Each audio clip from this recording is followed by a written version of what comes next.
He didn't look like a killer. He looked like someone waiting for someone to ask if he was okay. Bryan Kohberger, 4 young students murdered in the quiet cold of a November night. Moscow, Idaho, 2022.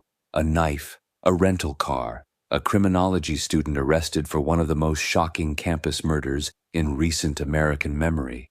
He watched their lives, followed them, entered their home, and walked away. I've studied many killers in my career. Some snapped, some were broken long before, some were born monsters, but others, they were made. There is something about Bryan that haunts me more than most. Not because of how he killed, but because of how long he stayed invisible. You see, murder doesn't begin with the weapon. It begins with the silence that grew louder than his own voice. It begins with the broken eyes no one ever looked into. It begins long before blood hits the floor. It begins in the places we refuse to look. In my field, we often ask, what makes a person capable of murder? But maybe the better question is this: what makes a child believe he has to become a murderer just to be seen? That's where Bryan's story begins. A locked room, a boy, and no one knocking. Every monster was once a child waiting to be heard. Bryan was born in 1994, Pennsylvania. Middle child, quiet house, not poor, not wealthy, just gray. His parents were present but not there. He once told a classmate his father barely spoke. His mother always tired, always sighing, no warmth, no laughter, just the sound of dishes clinking after dinner. And doors, always closing.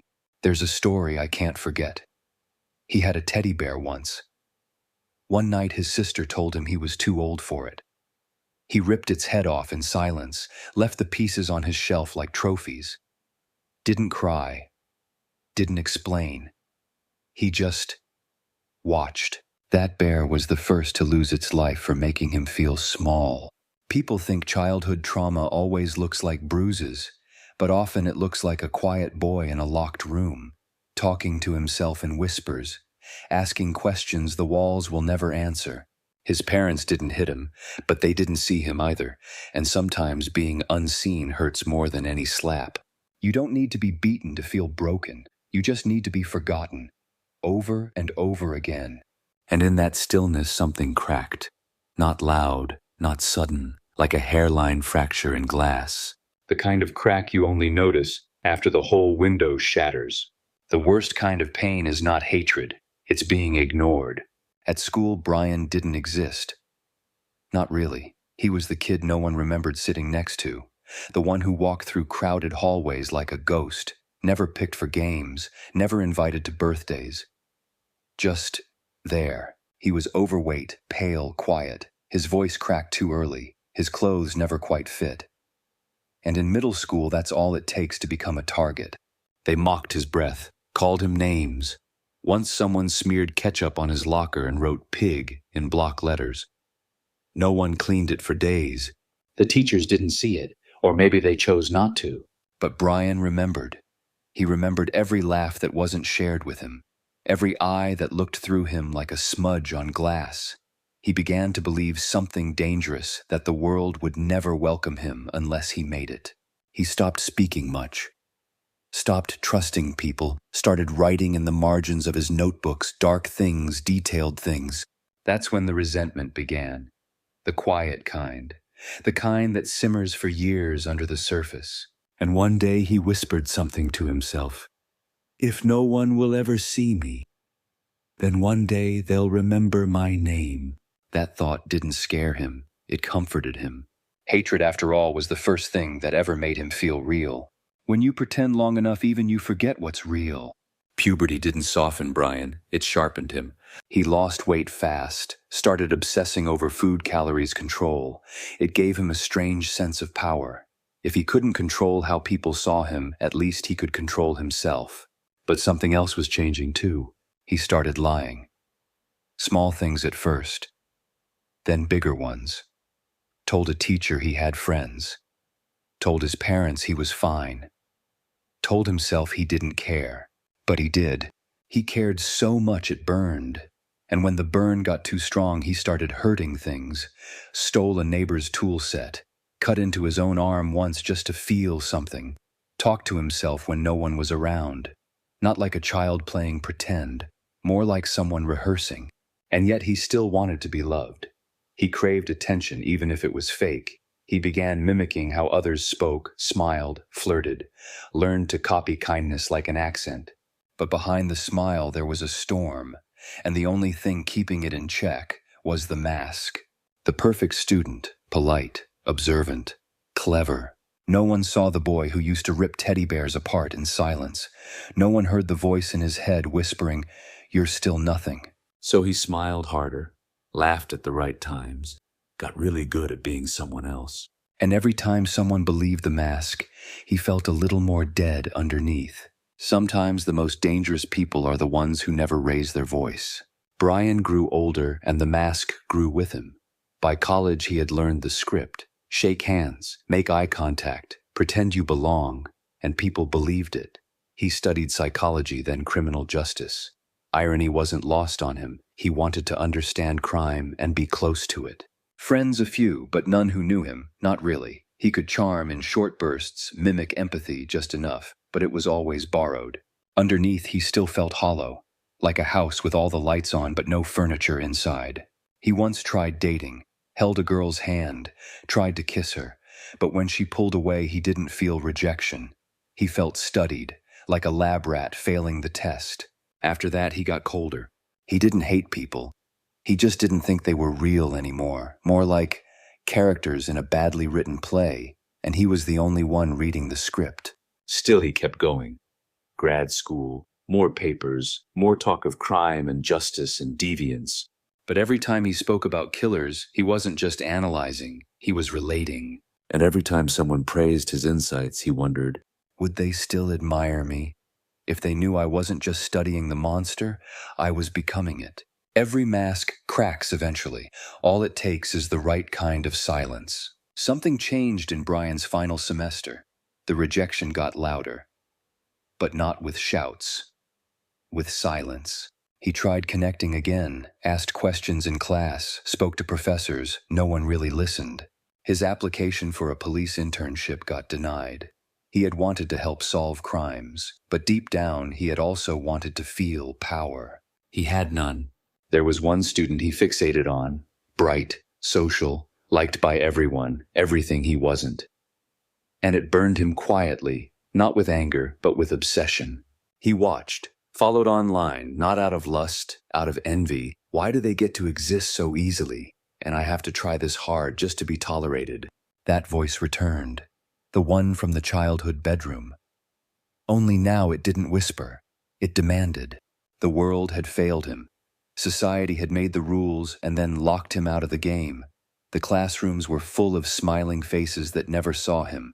And one night, sitting alone in his car, he looked in the mirror and saw nothing. No sadness. No rage. Just an empty face. He didn't cry. He didn't scream. He just said one sentence aloud. If they won't see me, they'll remember me. And in that moment, Bryan stopped being a student of crime and became its architect. The first time he saw her eyes completely empty was in his own reflection. Not all crimes are loud. Some feel like silence finally winning. The night he did it, there was no music, no rage, just stillness. He drove quietly through the streets of Moscow, Idaho. He knew their routines. He had studied the floor plan. He wasn't rushing. He wasn't trembling. He was ready. Each footstep felt rehearsed. Each door creak felt inevitable. He moved like someone solving a puzzle he'd already seen the answer to. And when it happened, the knife, the screams, the blood, he didn't feel terror. He didn't feel joy. He felt control. Pure, complete, silent control. For once, the world was listening. For once, they couldn't ignore him, not when their lives were in his hands, not when their last breath was his decision. That's what people never understand. Murder for some isn't about hate, it's about being noticed. When it was over, he didn't run. He walked back out, drove away, wore gloves, kept breathing. And as the sky turned pale, he looked down at his hands and thought, I did it. Not in pride, not in guilt. Just a fact, like closing a door. And the thing that stays with me most, after pulling the knife, he didn't tremble. He smiled. Some people break after a crime, others feel lighter. In the days after Bryan didn't disappear, he returned to class, sat in lectures about deviance and criminal profiling, even raised his hand once. The irony was suffocating. His voice didn't shake, his eyes didn't dart. There was no panic, no nightmares, just routine, as if nothing had changed except something had. Something deep. He was calmer, colder, not in a disturbed way, but in a relieved way. For the first time in years, he felt something like peace. He had done it. Proven to himself that he could become more than invisible. They were talking about the case everywhere. Podcasts, news, Reddit. Speculating, guessing. No one guessed him. And the more they talked, the more he listened. Not to learn, but to feel. He was there behind the screen, watching them hunt a ghost. He even messaged someone online asking about how the police might investigate. He wasn't taunting, he was testing. Testing whether the world was still as blind as he remembered. Was he planning to do it again? That part I don't know, but I do know this. He wasn't haunted by what he did. He was haunted by how free it made him feel. You can only pretend for so long. The mask always slips. They caught him weeks later. DNA, surveillance footage, cell tower pings, science not confession. He didn't confess. He didn't scream or run. He just sat. When they opened his door at 1:45 a.m., he was standing in the kitchen. Blank face, no rage, no fear, just eyes dark, distant like someone waking up from a long dream. In custody, he barely spoke, asked if anyone else had been arrested, asked about what evidence they had, not to deny, to measure. He wore the orange jumpsuit like it didn't matter, because to him it didn't. He had already done what he came to do. He had taken control. He had made the world speak his name. And in that cold interrogation room when the cameras stopped rolling, I wonder what he saw in the mirror. Not a killer, not a genius, but a boy. A frightened, lonely boy who built a cage so carefully he forgot he was inside it. The public wanted a monster. The headlines called him evil. But I've looked deeper, and what I saw sitting there wasn't a demon. It was a child. Scared. Empty. Drowning in a body built to make people afraid of him. This story didn't begin with blood. It began with silence. People want clean endings. Justice served, case closed, monster locked away. But Bryan Kohberger's story doesn't fit in a box. It didn't start the night those students died. It started years earlier, in classrooms where no one asked how he was doing, in a home where no one said I see you, in a society that rewards charm and forgets the quiet ones. We built the world he grew up in, a world where loneliness can metastasize into rage, where invisibility becomes unbearable, where some kids aren't allowed to just be strange, they're ignored until the strangeness mutates. And no, I'm not justifying what he did. Those lives were real, precious, stolen. But I will ask this, if one teacher, one friend, one parent had looked him in the eye, really looked, could something have shifted? We'll never know. But I do know this Bryan's crime didn't come out of nowhere. It came from a lifetime of not being seen. And I worry, because there are more like him, sitting in quiet bedrooms, walking unnoticed through school halls, writing in the margins of notebooks with shaking hands. Waiting. Not for revenge, not for fame, just to be seen. So the next time you pass someone who looks invisible, look again. It might not save them, but it might stop the silence from turning into something worse.